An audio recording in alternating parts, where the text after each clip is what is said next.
એજ્યુકેશનમાં આપ સૌનું સ્વાગત છે. આજના વિડીયોમાં આપણે જોવાના છીએ આપણું ચેપ્ટર 5 એટલે કે નોન મેટાલિક મટીરિયલ્સ ઉપર. હવે આની પહેલાંના ચેપ્ટરમાં આપણે જે રીતના ડિસ્કસ કર્યું તે પ્રમાણે કે મેટલ્સ એન્ડ ઇટ્સ એલોય એટલે કે ધાતુ અને તેની મિશ્ર ધાતુઓ. જે પણ મટીરિયલમાં ફેરસ રહેલું હોય એટલે કે આયનનું પ્રમાણ રહેલું હોય તેને ધાતુ આપણે કહી શકાય. અને હવે આપણે આ ચેપ્ટરમાં વાત કરવાની છે કે નોન મેટાલિક મટીરિયલ્સ કે જેમાં ફેરસનું કોઈ પણ તત્વ રહેલું હોતું નથી અને તે સિવાય આપણે જે ઉપયોગમાં લેવાતી વસ્તુઓ જેવી કે પ્લાસ્ટિક છે, રબર છે કે જે આપણે ડેઇલી યુઝમાં આપણે એનો ઉપયોગ કરીએ છીએ, તો તેવી કઈ કઈ ધાતુઓ છે અને તેવા કેટલા પ્રકારના અલગ અલગ નોન મેટાલિક મટીરિયલ્સ એટલે કે અધાતુ તત્વો ઉપર આપણે વાત કરવાની છે. તો આગળની સ્લાઇડ જોઈએ. Non metallic materials which are common in use. હવે આપણે જે ડેઇલી યુઝેજ જે આપણી લાઈફ છે તેમાં આપણે કયા પ્રકારના નોન મેટાલિક મટીરિયલ્સ એટલે કે અધાતુ તત્વોનો આપણે ઉપયોગ કરીએ છીએ, તો કે સિરામિક્સ, રબર, એબ્રેસિવ. હવે આનું આપણે ડિટેલમાં થોડું જોતા જઈએ. તો કે સિરામિક એટલે તો કે જે આપણે ટાઇલ્સમાં, લાદીમાં એમાં બધામાં વપરાતું હોય તેને કહેવાય સિરામિક. રબર આપણે જાણીએ છીએ તેમ ટાયરમાં એ જગ્યાએ જે વપરાતું હોય તેને રબર. એબ્રેસિવ મટીરિયલ્સ એટલે કે જે ઘર્ષણ ઉત્પન્ન કરે તેને એબ્રેસિવ મટીરિયલ કહેવાય. પ્લાસ્ટિક પણ જાણીએ છીએ પ્લાયવુડ એટલે કે લાકડું, જેમાં લાકડાની પ્લાયવુડની જે અલગ પ્રકારની સીટો બનાવવામાં આવે. લ્યુબ્રિકન્ટ એટલે કે ઓઇલ ને એ બધા પ્રકારના મટીરિયલ્સ જે હોય તેને એ કહેવાય. એડહેસિવનું આપણે સારામાં સારું ઉદાહરણ દઈ શકીએ અત્યારના તો કે ફેવિકોલ એટલે કે જેમાં અમુક ચોંટવાનો ગુણધર્મ રહેલો હોય તેને એડહેસિવ મટીરિયલ્સ કહેવાય. ઇન્સ્યુલેટર્સ તો કે જે તારમાં ને એમાં જે વપરાતા હોય કે જે જગ્યાએ વીજળીનું આપણે ઉત્પાદન કરતા હોય અથવા તો વીજળીને ટ્રાન્સફર કરતા હોય તેવી જગ્યાએ કોઈ પણ વપરાવામાં આવે તેને કહેવાય ઇન્સ્યુલેટર્સ, કે જેના દ્વારા આપણને કરંટ ના લાગે. ગ્લાસ એટલે કે કાચ, કોર્ક મટીરિયલ્સ આવે, રિફેક્ટરીઝ મટીરિયલ અને સિમેન્ટ. તો આ અલગ પ્રકારના આપણા નોન મેટાલિક મટીરિયલ્સ અહીંયા આપણે ઉપયોગમાં ડેઇલી યુઝેજમાં લેતા હોઈએ છીએ. તો હવે મુખ્યત્વે આપણે જોવાનું છે કે આપણે કયા પ્રકારના મટીરિયલનો ઉપયોગ કરતા હોઈએ છીએ. તો હવે જોઈએ તો કે classification of non metallic materials. તો કે અધાતુ તત્વોનું કેમાં પ્રકારમાં આપણે એનું ક્લાસિફિકેશન કરી શકીએ. તો કે પહેલું પોલિમર્સ, બીજું સિરામિક, ત્રીજું કોમ્પોઝિટ્સ અને ચોથું અધર્સ. તો પોલિમર્સ, સિરામિક્સ અને કોમ્પોઝિટ્સ. હવે આપણે જે અહીંયા જોશું તે કે મુખ્યત્વે કઈ વસ્તુમાં આપણે તેનો ઉપયોગ કરવામાં આવે છે. તો કે પોલિમર્સમાં ક્યાં તો કે થર્મોપ્લાસ્ટિક, થર્મોસેટિંગ અને ઇલાસ્ટોમર્સ. કોમ્પોઝિટ્સમાં પાર્ટિકલ રિઇન્ફોર્સ્ડ, ફાઇબર રિઇન્ફોર્સ્ડ અને સ્ટ્રક્ચરલ. અને સિરામિકમાં તો કે glasses, clay production, refractories, abrasive, advance ceramics અને સિમેન્ટ. અને અધરમાં જોઈએ કે જેવા કે બીજા બધા તો કે glass, graphite, wood, concrete, gypsum, asbestos, silica, paper, fibre ને લેધર. તો હવે આ એક વસ્તુને આપણે ડિટેલમાં જોઈએ કે ભાઈ પોલિમર્સમાં જે જોઈએ તો કે પોલિમરમાં કયા પ્રકારના આપણે આવે તો કે થર્મોપ્લાસ્ટિક મટીરિયલ, થર્મોસેટિંગ મટીરિયલ અને ઇલાસ્ટોમર. તો કે થર્મોપ્લાસ્ટિકમાં કયા આવે તો કે અસ્ફટિકીય અને સ્ફટિકીય. એક્રેલિક, સોલ્યુલોઝ, ફ્યુરોપોલિમર, પોલિસ્ટ્રીન, પોલિવિનાઇલ ક્લોરાઇડ એટલે કે પીવીસી આપણે જેને કહીએ છીએ તે, પોલિસ્ટર્સ, પોલિવિનાઇલ બ્યુટાઇલ પીવીબી, ક્લોરિનેટેડ પોલિમર્સ. અસ્ફટિકીયમાં આટલા આવે. અને સ્ફટિકીયમાં જોઈએ તો કે પોલિમાઇડ્સ, પોલિઇથિલિન અને પોલિપ્રોપેલિન. અને થર્મોસેટિંગ પ્લાસ્ટિક એટલે કે યુરિયા, ફોર્માલ્ડિહાઇડ, ફિનોલિક્સ, પોલિએસ્ટર, સિલિકોન્સ અને ઇપોક્સિલેઝિન. અને ઇલાસ્ટોમર્સમાં જોઈએ તો કે rubber, butyl rubber, silicon, butyl rubber, ethylene, propylene rubber વગેરે. તો હવે આમાંથી આપણને કોઈ પણ રીતના પૂછાઈ શકે કે ભાઈ પોલિમાઇડ્સ છે તે કેવું છે, થર્મોસેટિંગ પ્લાસ્ટિક છે અથવા તો થર્મોપ્લાસ્ટિક મટીરિયલ છે. તો આપણે તેને કેવું પડે કે ભાઈ તે થર્મોપ્લાસ્ટિક મટીરિયલ છે. આ પ્રકારના અલગ એમસીક્યુ આમાંથી ઉત્પન્ન થઈ શકે કે ભાઈ સિલિકોનને આપણે કઈ રીતના લઈ શકીએ, પોલિમરના કયા ભાગમાં આપણે સિલિકોનનો નાખી શકીએ, તો તેને ઇલાસ્ટોમર્સમાં નાખી શકીએ. પછી આપણે જોઈએ તો કે પોલિએસ્ટર્સને આપણે શેમાં નાખી શકીએ, તો કે તેને થર્મોસેટિંગ પ્લાસ્ટિકમાં નાખી શકીએ. તો આ બધી રીતના આપણને અલગ પ્રકારના આમાંથી એમસીક્યુ પૂછાઈ શકે. આગળ જોઈએ difference between thermoplastic and thermosetting material. હવે પોલિમર્સમાં મુખ્યત્વે જોઈએ તો બે પ્રકારના આપણે ઉપયોગ કરતા હોય, થર્મોપ્લાસ્ટિક અને થર્મોસેટિંગ. તેના બે જે ભાગ આપણે જોયા તે રીતના. તો હવે તેમાં મુખ્યત્વે કઈ રીતના તેનું વિભાજન કરવામાં આવે તે આપણે જોઈએ. તો કે થર્મોપ્લાસ્ટિકની સ્ટ્રેન્થ જે હોય તે તેની ઓછી હોય અને થર્મોસેટિંગ મટીરિયલ જે હોય તેની સ્ટ્રેન્થ વધુ હોય. થર્મોપ્લાસ્ટિક છે તે એડિશન પોલિમરાઇઝેશન પ્રોસેસથી બનાવવામાં આવે અને થર્મોસેટિંગ પ્લાસ્ટિક જે હોય તે કન્ડેન્સેશન પોલિમરાઇઝેશન પ્રોસેસથી બનાવવામાં આવે છે. અને તેનું સ્ટ્રક્ચર લિનિયર કે ચેઇન પ્રકારનું હોય થર્મોપ્લાસ્ટિકમાં, અને થર્મોસેટિંગમાં ક્રોસ લિંક અને નેટવર્ક સ્ટ્રક્ચર ધરાવે છે. તો ક્રોસ લિંક અને નેટવર્ક સ્ટ્રક્ચર શેમાં આવે તો કે થર્મોસેટિંગ પ્લાસ્ટિકમાં. હવે એક વખત આકાર આપ્યા બાદ ફરીથી આકાર આપી શકાતો નથી થર્મોપ્લાસ્ટિકને, અને એક વખત આકાર આપ્યા બાદ થર્મોસેટિંગમાં તેનો પાછો આકાર આપણે આપી શકાય છે. ગરમ કરતાં તે નરમ બને અને ઠંડુ પાડતાં તે હાર્ડ થાય. તેને શું કહેવાય? થર્મોપ્લાસ્ટિક. અને થર્મોસેટિંગમાં એક વખત હાર્ડ બન્યા પછી પાછું નરમ કરી શકાય તેને નહીં. ગ્રેન્યુઅલ સ્ટ્રક્ચર જોવા મળે છે, અને ઓલામાં મેનોમેરિક અને પોલિમેરિક સ્વરૂપ જોવા મળે છે. હવે થર્મોપ્લાસ્ટિકમાં જોઈએ તો કે એના ક્યાં ક્યાં આવે? દાખલા તરીકે એમાં આપણે જોઈએ કયા કયા મટીરિયલ, તો કે PVC, acrylic, nylon, polyethylene, polystyrene, આ બધા. અને એમાં ફિનોલિક્સ, ઇપોક્સી અને મેલેમાઇન, આ 3 વસ્તુ થઈ થર્મોસેટિંગ પ્લાસ્ટિકના ઉદાહરણ. હવે જે એમસીક્યુમાં અલગ અલગ રીતના પૂછાઈ શકે તે કે ભાઈ રમકડા બનાવવા હોય તો આપણે શેનો ઉપયોગ કરીએ? તો કે થર્મોપ્લાસ્ટિકનો. રેડિયો બનાવવો છે તો થર્મોસેટિંગ પ્લાસ્ટિકનો. તો આપણે એ પ્રકારે જોઈએ તો કે થર્મોપ્લાસ્ટિકના ઉદાહરણ કયા કયા આવે? તો કે રમકડા, toilet goods, photographic field, electric plug, electronic insulators, textile, fibre packaging materials, પંખાની બ્લેડો વગેરે બનાવવામાં થર્મોપ્લાસ્ટિકનો ઉપયોગ કરવામાં આવે છે.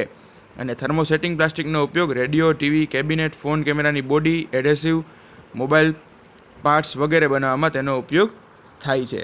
તો આ હતું થર્મોપ્લાસ્ટિક અને થર્મોસેટિંગ. હવે આપણે જોઈએ કે જે આપણે આગળ જોયું થર્મોપ્લાસ્ટિક અને થર્મોસેટિંગની અલગ અલગ જે હતા, તો હવે તેના ગુણધર્મો કયા કયા આવે અને તેનો ઉપયોગ કઈ કઈ જગ્યાએ થાય. હવે આ બધા ગુણધર્મો અને તેના ઉપયોગ ઉપર આપણને અલગ અલગ એમસીક્યુ પૂછાઈ શકે છે. તો પહેલું જોઈએ પોલિથિલિન.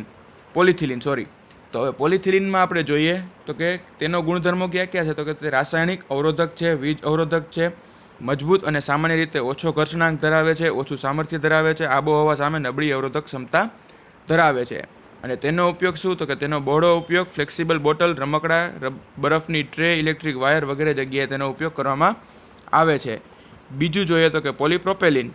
તે શું છે તેના ગુણધર્મો? તો કે હીટ ડિસ્ટોર્શન ધરાવે છે, ઉત્તમ ઇલેક્ટ્રિકલ ગુણધર્મ ધરાવે છે, ઉત્કૃષ્ટ કટિંગ સામર્થ્ય હોય છે, રાસાયણિક રીતે પ્રક્રિયા કરવા માટે શક્તિ વિહોણું છે, અને ઓછું ખર્ચાળ છે. તેનો ઉપયોગ શેમાં થાય? તો કે ટીવી અને હોમ પ્રોડક્ટ્સ એટલે કે આપણા હોમ એપ્લાયન્સીસ જેટલા બનાવવામાં તેનો ઉપયોગ કરવામાં આવે છે. કેનો? તો કે પોલીપ્રોપેલિનનો.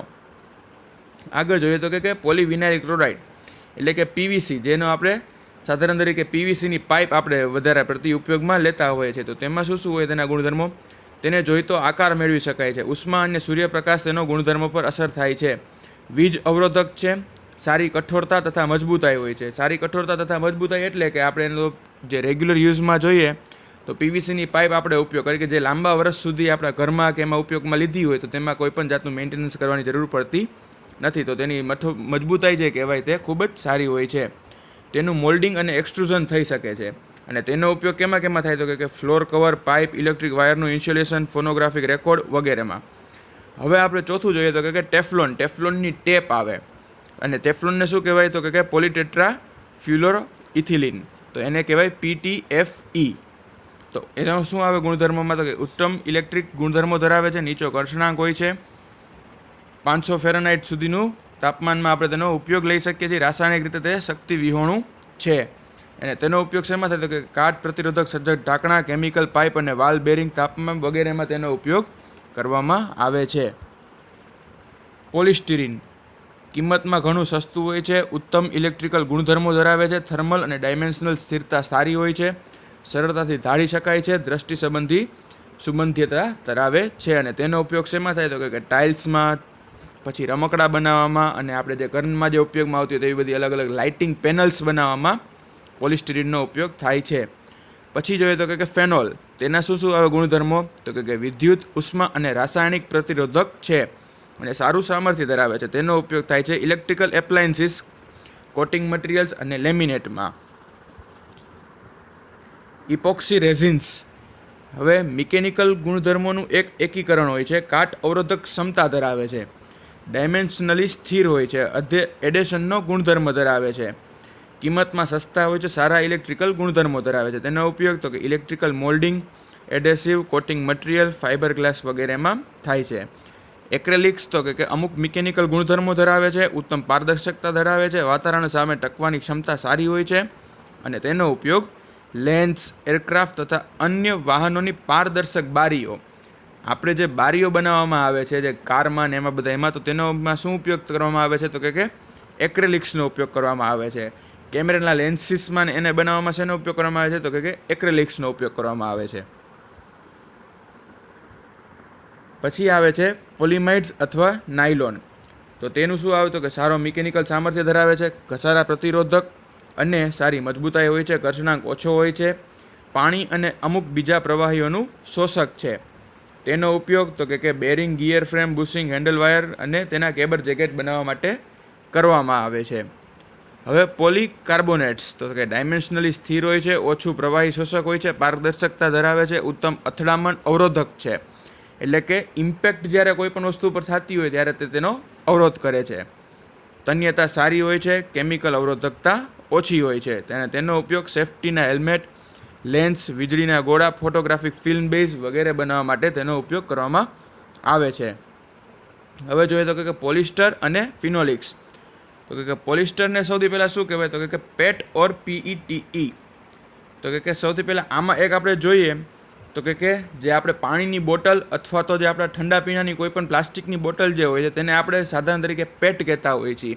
તો તે પેટ શું છે તો કે પોલિઇસ્ટર છે.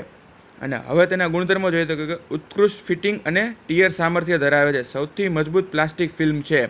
કે આપણને ખબર છે તે રીતના અત્યારના પૃથ્વી ઉપર ઘણા જ મોટા પ્રમાણમાં પ્લાસ્ટિકનો કચરો જમા થઈ રહ્યો છે અને તેમાં કયો તો કે આ બધી પાણીની ફેંકેલી બોટલો અને તે કે જે વર્ષો સુધી તેમાં જ રહે છે ને તેનું કોઈ પણ નાશ કરી શકાતો નથી. તો તે આમાં આવું કે તે સૌથી મજબૂત પ્લાસ્ટિક ફિલ્મ છે. ભેજ, એસિડ, ગ્રીસ, ઓઇલ વગેરે દ્રાવકોનો પ્રતિરોધક છે. કે તેની ઉપર ભેજની કોઈ પણ અસર થશે નહીં, એસિડની કોઈ પણ અસર નહીં થાય, ઓઇલની નહીં થાય કે ગ્રીસની પણ કોઈ અસર થશે નહીં. તેનો ઉપયોગ શેમાં કરવામાં આવે છે તો કે મેગ્નેટિક, રેકોર્ડિંગ ટેક, કપડાં, વાહનોના ટાયર, દોરડા, ખાણીપીણીના કન્ટેનર, વાહનોની બોડી, હેલ્મેટ, પંખા, ખુરશી, ફાઇબર ગ્લાસ, બોટ વગેરે બનાવવામાં તેનો ઉપયોગ કરવામાં આવે છે. હવે જોઈએ તો કે ફિનોલિક્સ. ફિનોલિક્સના ગુણધર્મો જોઈએ તો કે 15 અંશ સેલ્સિયસ જેટલા તાપમાન પર ઉત્તમ થર્મલ સ્થિરતા ધરાવે છે. ઘણા બધા રેઝિન સાથે મિશ્રણ કરી શકાય છે. કિંમતમાં સસ્તું હોય છે.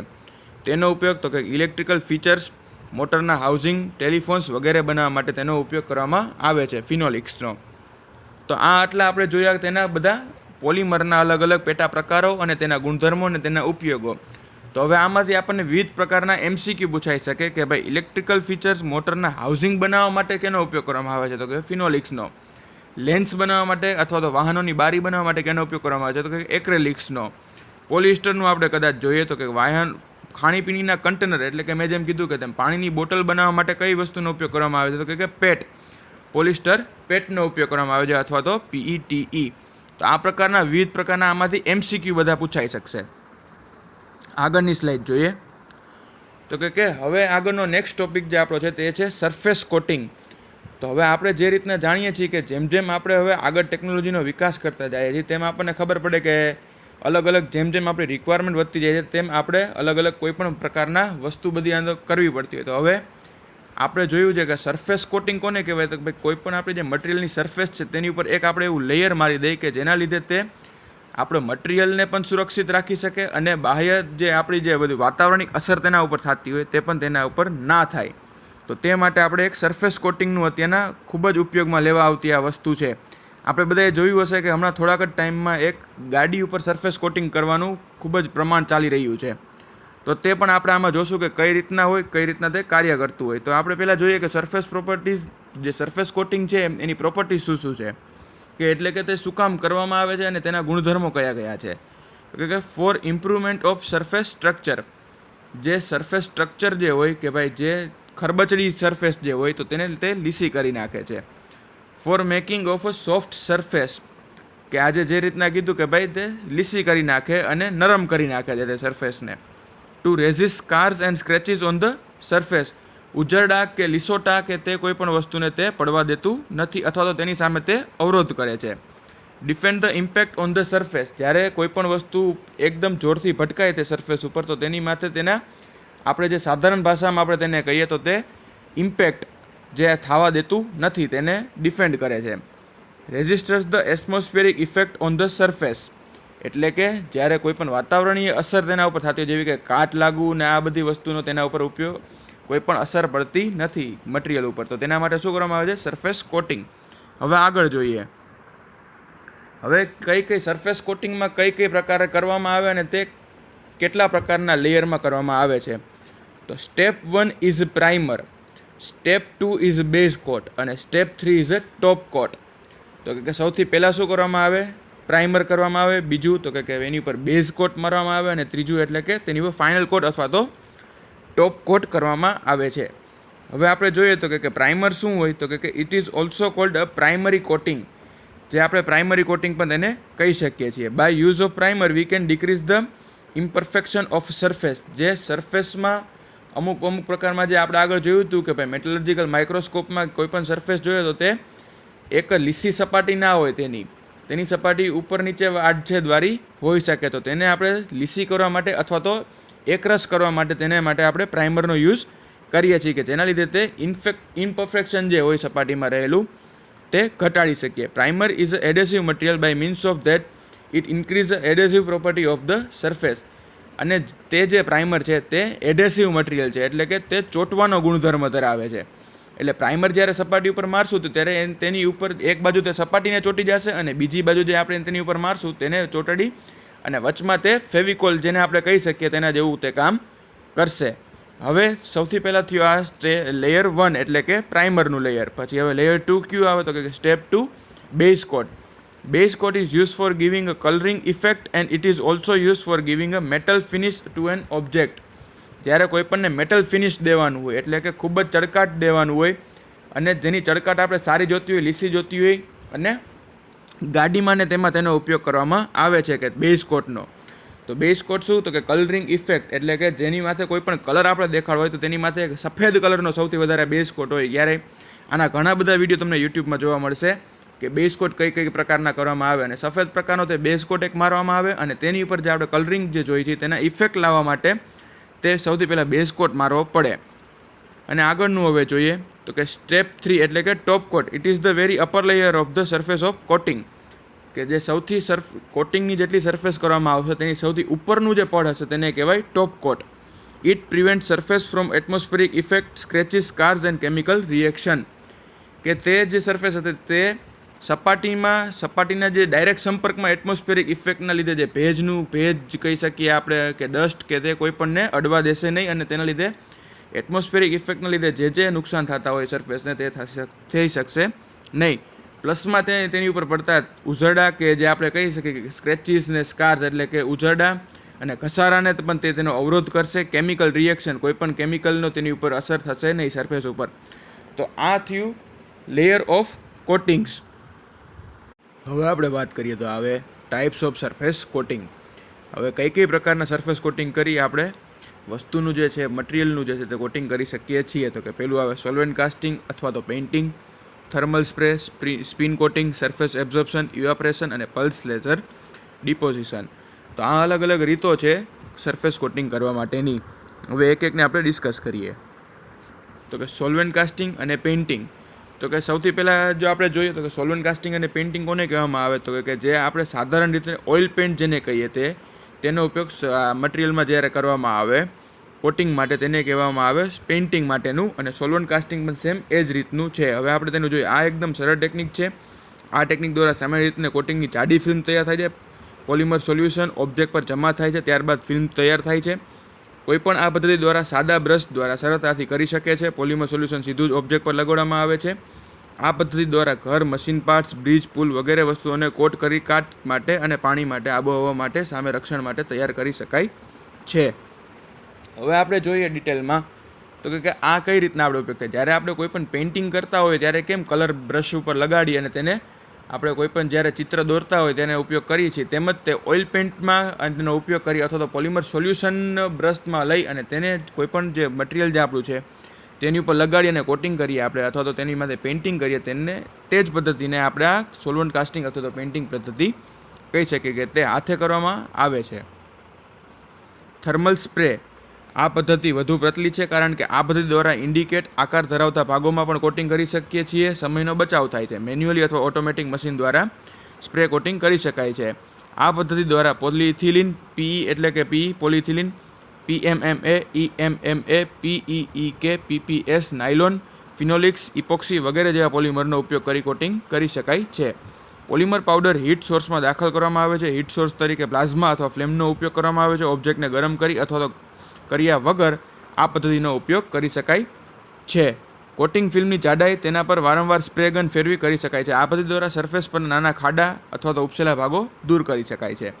હવે જ્યારે કોઈ પણ મટીરિયલ એવું હોય કે મોટા પાયે મોટું મટીરિયલ જેને આપણે કહી શકાય તે હોય ત્યારે શું કરવામાં આવે છે કે થર્મલ સ્પ્રે ગનનો ઉપયોગ કરવામાં આવે છે. તેની ઉપર આખું સોલ્યુશન લગાડી કે જે આપણું પોલિમર સોલ્યુશન જે હોય તેની ઉપર સરફેસ ઉપર લગાડી અને તેને ગરમ કરી એટલે તે ઓગળી જશે ને ઓગળીને તે ચોંટી જશે. આ રીતના પણ તેનો ઉપયોગ ફ્લેમ ગમથી કરી શકીએ છીએ.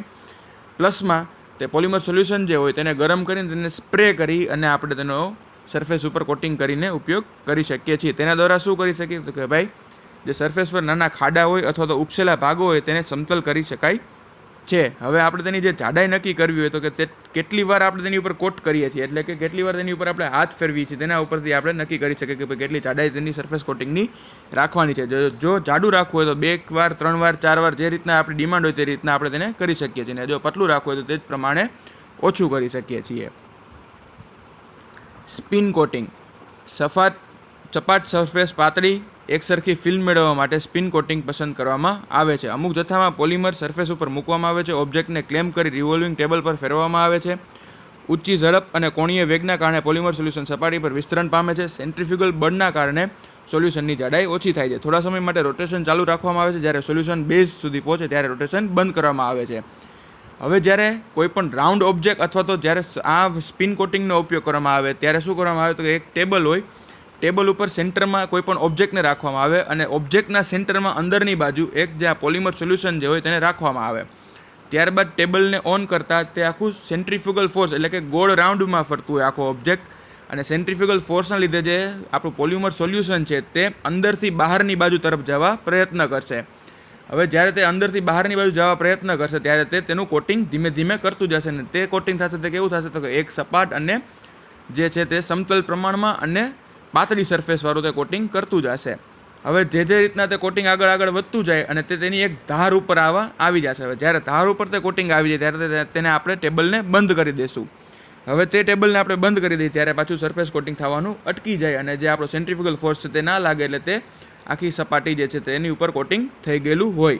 તો આ વસ્તુને કઈ કહેવામાં આવે તો કે તેને સ્પિન કોટિંગ કહેવામાં આવે છે. Surface absorption and evaporation. હવે સરફેસ એબ્ઝોર્પ્શનમાં આપણે સૌથી પહેલાં જોઈએ તો કે તેની 2 ટેકનિક છે, એક ફ્લોટ અને બીજી ડીપ.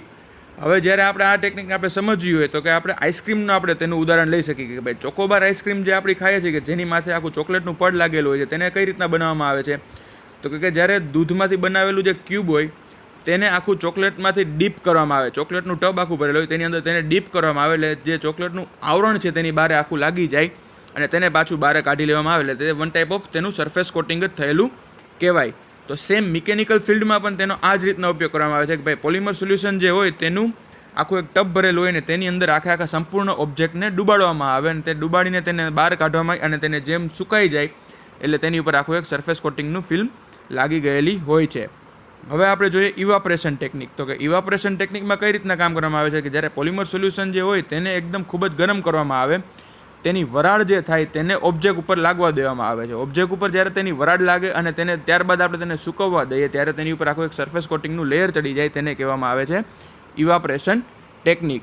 હવે આપણે આગળ જોઈએ તો કે આગળનો આપણો ટોપિક છે કમ્પોઝિટ્સ. તો કે હવે જ્યારે 2 અથવા તો 2થી વધારે મટીરિયલનો આપણે ઉપયોગ કરી અને જે કોઈ પણ ગુણધર્મ આપણે જોતો હોય તે મેળવતા હોઈએ તો તેવી ધાતુને અથવા તો તેવા મટીરિયલને આપણે શું કહેવામાં આવે કોમ્પોઝિટ મટીરિયલ.